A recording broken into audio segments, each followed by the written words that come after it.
¿Qué tal? ¿Cómo estás? Bienvenido a Desayuno con Biblia. Y bueno, es para mí un placer que puedas estar aquí, que podamos estar reflexionando en el Evangelio de Marcos. Y te aseguro que hoy es un tema que va a ser un poco controversial porque muchas personas han estado creyendo cosas que se han estado enseñando dentro del mundo evangélico en algunas congregaciones que no se ajustan demasiado bien, por ser bondadoso en mi expresión, que no se ajustan demasiado bien a las palabras o la intencionalidad de las palabras que Jesús pronunció. Vamos a ir al texto y me gustaría que estuvieras buscando el Evangelio de Marcos en el capítulo 11 y hoy vamos a estar hablando desde los versículos 20 al 26. Como te digo, seguramente va a ser un poco controversial, un poco demasiado controversial para según qué personas estén viendo esto, según qué trasfondo teológico hayan tenido. No quiero hacer muy largo el vídeo porque, como sabes, estos son reflexiones simplemente, no son estudios bíblicos en el más estricto sentido de la palabra, ¿no? Sino que son reflexiones para nuestra vida diaria. Voy a proceder a hacer la lectura del texto. Muy bien, entonces Marcos 11, 20 al 26 y ahora proseguiré con lo que quiero comentar. Dice, y pasando por la mañana, vieron que la higuera se había secado desde las raíces. Entonces Pedro, acordándose, le dijo, Maestro, mira, la higuera que maldijiste se ha secado. Respondiendo Jesús, les dijo, tened fe en Dios, porque de cierto os digo que cualquiera que dijere a este monte, quítate y échate en el mar, y no dudare en su corazón, sino que creyere que será hecho lo que dice, lo que diga, será hecho. Por tanto os digo que todo lo que pidiereis orando, creed que lo recibiréis y os vendrá. Y cuando estéis orando, perdonad si tenéis algo contra alguno, para que también vuestro Padre Celestial os perdone a vosotros vuestras ofensas. Porque si vosotros no perdonáis, tampoco vuestro Padre que está en los cielos os perdonará vuestras ofensas. Seguramente has escuchado en algún momento, o quizá has venido de congregaciones de este corte,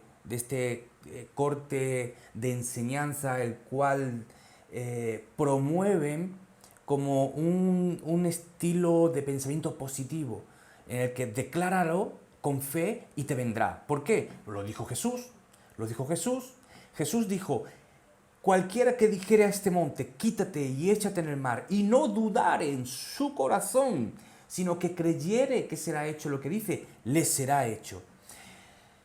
Este texto ha sido muy usado por algunos bastantes, me reservo nombres, cada quien sabe, pues, se puede hacer una búsqueda por internet y ver todo por desgracia, el océano de pastores, supuestos profetas, supuestos apóstoles que están reclamando hoy estos textos de una forma súper descontextualizada y mal enseñando, fíjate lo que digo, mal enseñando a las personas que con una sinceridad de búsqueda de Dios acuden a estas congregaciones sin saber que serán mal enseñados por algunos lobos rapaces, como dice el texto en otra ocasión. Seguramente has escuchado el argumento de Jesús dijo que todo sería posible si tienes fe. Así que si tienes fe, tu cáncer se va a sanar. Si tienes fe, tu matrimonio se va a solventar. Si tienes fe, tu economía va a prosperar porque eres hijo de rey. Tienes fe, vas a mover montañas. Incluso las montañas se moverán a nuestra orden por medio de la fe. ¿Lo has escuchado alguna vez? Seguro que sí. Y como digo, quizá, no sé desde dónde me estés viendo, pero quizá has estado rondando en alguna iglesia que se ha predicado de alguna forma esto. Por supuesto es una pésima enseñanza. ¿Y quién lo dices tú, Raúl? ¿Eres el Papa evangélico? No es porque lo diga yo. como dicen algunos, no me creas a mí, cree lo que dice la palabra. Infórmate, busca otros buenos predicadores, sanos predicadores, teólogos de renombre, y ellos te van a decir algo semejante a lo que yo te voy a decir en esta tarde, o en esta noche, o en esta mañana, según cuando me estés viendo. Se supone que es desayuno con Biblia, me estás viendo por la mañana, pero bueno, puedes verme a lo largo de tu semana en el momento que mejor se adapte a tu día.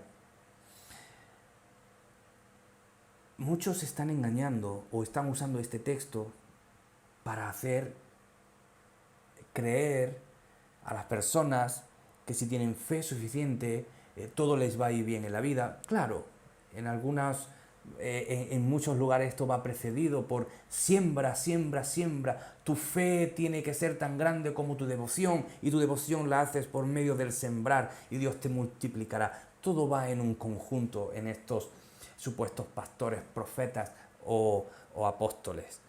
¿Hacia dónde apunta este argumento que dan? Este argumento de la fe moverá montañas de una forma literal, porque Jesús lo dijo. Haremos milagros, haremos proezas, levantaremos muertos. Solamente necesitamos fe, porque Jesús lo dice en este texto de una forma muy clara. ¿Hacia dónde apunta este argumento? Bueno, permíteme decirte, bajo una reflexión personal, que este argumento apunta hacia 3 lugares. En primer lugar, este argumento errado apunta hacia el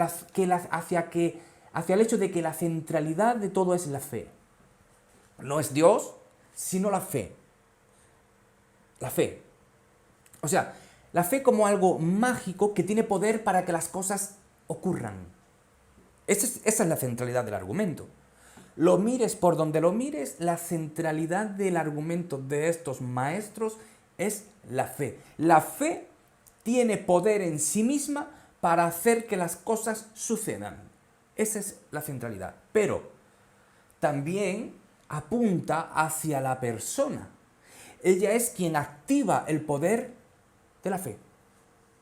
¿Y cómo activas el poder de la fe? Teniendo fe. ¿En qué? En que la fe mueve montañas. Ese es el argumento. Ese es el argumento. De nuevo, si has estado en alguna iglesia de estas o estás en alguna iglesia de estas y por alguna razón este vídeo te está llegando, podrás decir, no, Raúl, te estás equivocando. La centralidad es Dios. No, perdona. La centralidad de este argumento que algunos pastores usan es la misma fe. Dios es un actor pasivo que está para suplir o satisfacer la fe del creyente. Pero el sujeto, el actor principal, es la persona que ejerce la fe. Y Dios está como un monigote, entiéndame la expresión, para hacer o cumplir los deseos de esta persona que tiene fe. O sea, la fe es la activación del poder de Dios para o en favor de la persona que ejerce dicha fe. Entonces, esto también desemboca en orgullo, en cierto orgullo, porque, mira, como los milagros que hago por medio de la fe, y entonces se encienden focos, luces y focos a estos supuestos apóstoles y profetas que hacen tantos milagros, esos focos que hacen elevar el orgullo. Discúlpame si soy un poco emocional en este sentido, pero es que ha hecho mucho daño estas enseñanzas erradas. Mucho daño. Créeme, tengo muchos conocidos a los cuales estas enseñanzas erradas les ha hecho muchísimo daño. Y seguramente tú conoces muchas personas que han acudido a estos ministerios, que reclaman la atención en los supuestos milagros que realizan. Y tú puedes encontrar, puedes meterte en Google y mirar expresiones como noche de milagros, no te quedes sin tu milagro. Y claro, Raúl, ¿por qué te molesta tanto esto? Porque han salido personas muy heridas de estos supuestos milagros. Claro, cuando la persona que asiste a estas noches de milagros o a estas congregaciones donde se dicen hacer milagros y tantas sanidades y todo, porque hay una fe tan grande que mueve montaña de una forma literal. Claro, cuando esta persona no recibe ese milagro, personas como sufrientes de cáncer o con alguna otra enfermedad y no han recibido este supuesto milagro, claro, enseguida le dicen es que no eres una persona de fe. Por eso el milagro no se ha realizado en ti, porque no eres una persona de fe. Si hubieras tenido fe, hubieras podido mover literalmente montañas. ¿Por qué? Porque Jesús así lo dice, yendo a este texto que hemos leído hoy. ¿Será que eso es lo que dice Jesús? Queridos, el problema, y yo siempre lo digo, siempre cuando enseño, o sea, a mis alumnos o en alguna conferencia que he tenido que impartir o en la iglesia donde estoy trabajando, yo siempre lo digo, tenemos que aprender a interpretar la Biblia en su contexto. Y no solamente su contexto, sino que la Biblia no se puede interpretar en una sola forma. Quiero decir, la Biblia está escrita en diferentes géneros literarios. Y los diferentes géneros literarios tienen diferentes figuras retóricas o figuras del lenguaje. Entonces, tenemos que interpretar la Biblia de acuerdo al género literario que es y de acuerdo a la figura del lenguaje que está usando el autor. Y en el contexto, por supuesto. Entonces, ¿de qué está hablando Jesús? ¿Es como dicen estos supuestos pastores, apóstoles o falsos profetas? No, no es así. ¿En qué contexto estamos? Bueno, recuerda lo que dijimos el martes pasado. Jesús está entrando en Jerusalén, está en su última etapa de ministerio, ahora es la recta final y Marco está relatando lo que sucedía previo a su crucifixión, ¿ok? Entonces Jesús entra a Jerusalén en un pollino, pero fue al templo, tiró las mesas a los cambistas. No voy a contar lo mismo, puedes ir a ese vídeo de la semana pasada, o a ese podcast, mejor dicho, porque no pudimos hacerlo por medio de vídeo. Pero Jesús, antes de todo esto, maldijo una higuera que no tenía frutos, que parecía hermosa, tenía muchas hojas, símbolo o indicio de que tendría buen fruto, pero como no hubo fruto en ella, la maldijo, queriendo enseñar algo, queriendo hacer referencia a la aparente religiosidad de Israel, pero que estaba carente de fruto. Y ahora han venido de Betania, han descansado, se dirigen otra vez y Pedro ve que la higuera que Jesús maldijo en la noche anterior está seca y se queda asombrado. Ahora, el punto está aquí. Jesús no va a dar una enseñanza acerca de qué significa que él hubiera maldecido a la higuera, que se ha secado, qué enseñanza escatológica de Israel tiene. Jesús no se mete en eso. Jesús, como un buen maestro, el mejor maestro que ha habido en la historia, ese Jesús que da enseñanzas con las cosas prácticas que tiene a la mano, profundas enseñanzas espirituales con cosas tan sencillas que tenían a su alrededor, Jesús no les va a hablar de algo escatológico, futuro, que tiene que llegar, no. No les va a decir, y Jerusalén será destruida en el 70 por los imperios, por las tropas romanas. No le va a decir nada de eso, sino que les va a dar una lección de confianza en Dios. Esta es la centralidad de lo que Jesús hizo. Entonces Jesús usa el suceso de la higuera para enseñar a los suyos sobre la confianza en Dios, ya que Jesús, escucha bien, está en su última etapa de ministerio y los discípulos tendrían que proseguir el ministerio, la extensión del evangelio, solos, sin el Maestro. Claro, luego vendría el Espíritu Santo, pero estamos hablando sin la figura de Jesús, su Maestro.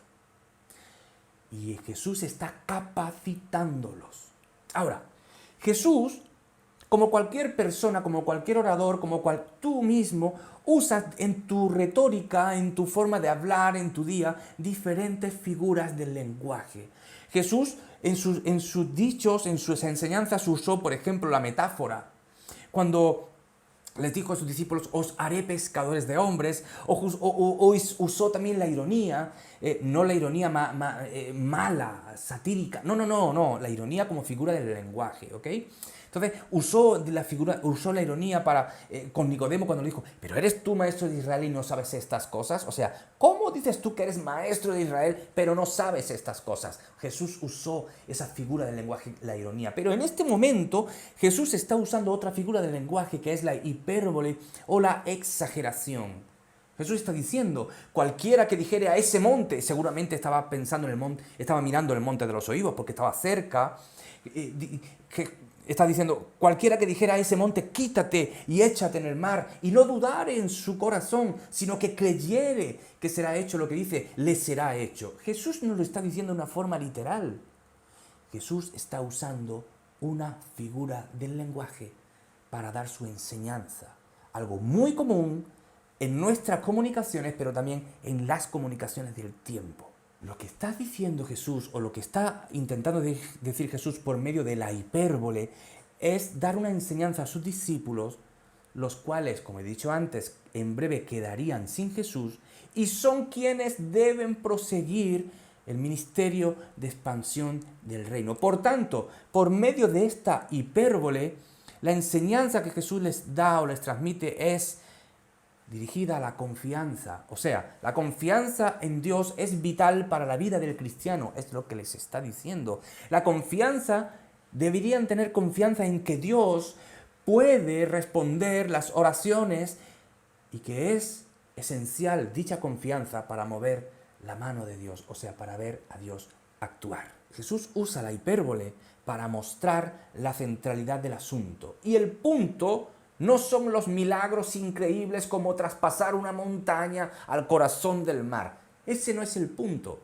El punto es la confianza, que sin fe nada es posible. Pero la fe no porque tenga un poder mágico en sí mismo, sino la fe entendida como confianza en Dios. La pregunta del millón, ¿cómo se puede tener una fe así? Bueno, 3 puntos muy rápidos en esto. Primeramente, o sea, para contestar la pregunta, ¿cómo tener una fe así de grande? Bueno, 3 puntos muy rápidos. Primero, hay que diferenciar el qué. El vocablo, o sea, fe, nuestra Biblia, el Nuevo Testamento no se escribió en castellano, sino que se escribió en griego koiné, griego común, griego de la calle, el griego que se usaba en la calle, ¿no? Entonces, el vocablo fe para nosotros, en el original, en el griego, es pistis. ¿Ok? ¿Y qué significa pistis? Bueno, pistis se puede significar fe o credulidad, o también puede significar confianza o fidelidad. Entonces, tenemos que entender por medio del contexto a qué acepción se está refiriendo el vocablo pistis.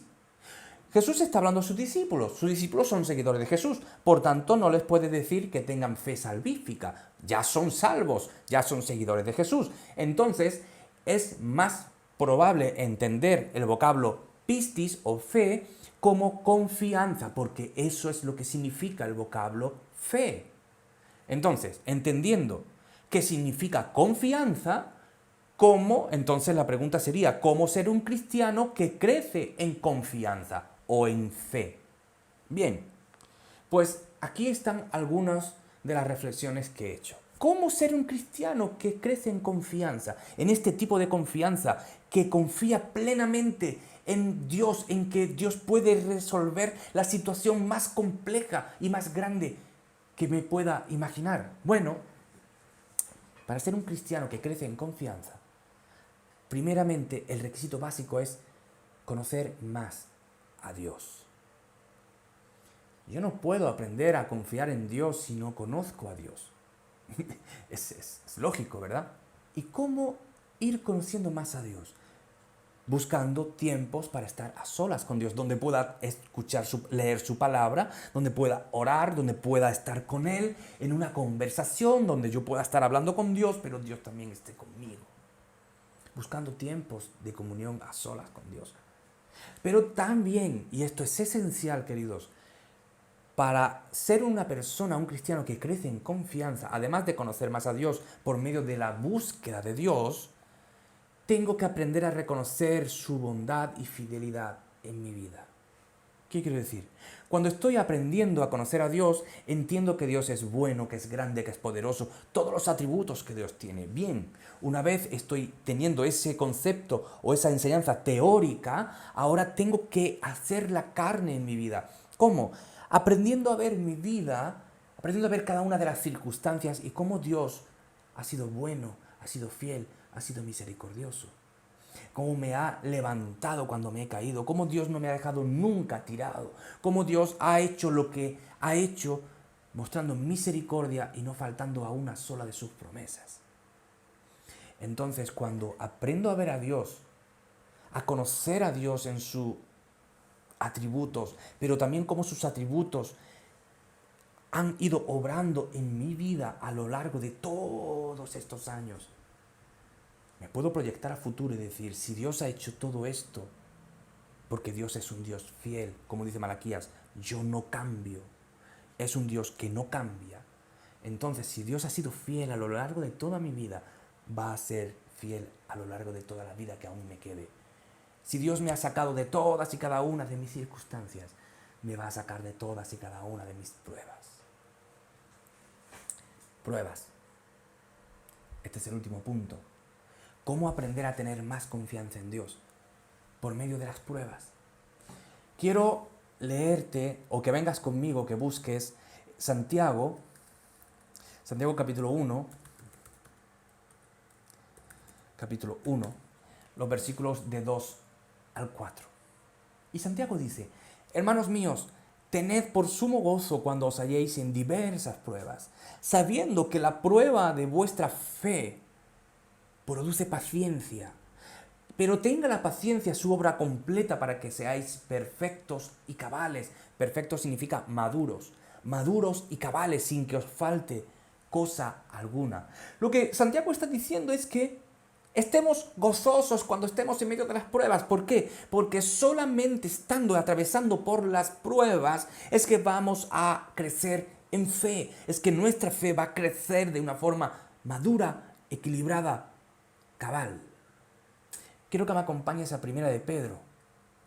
Primera de Pedro, capítulo 1.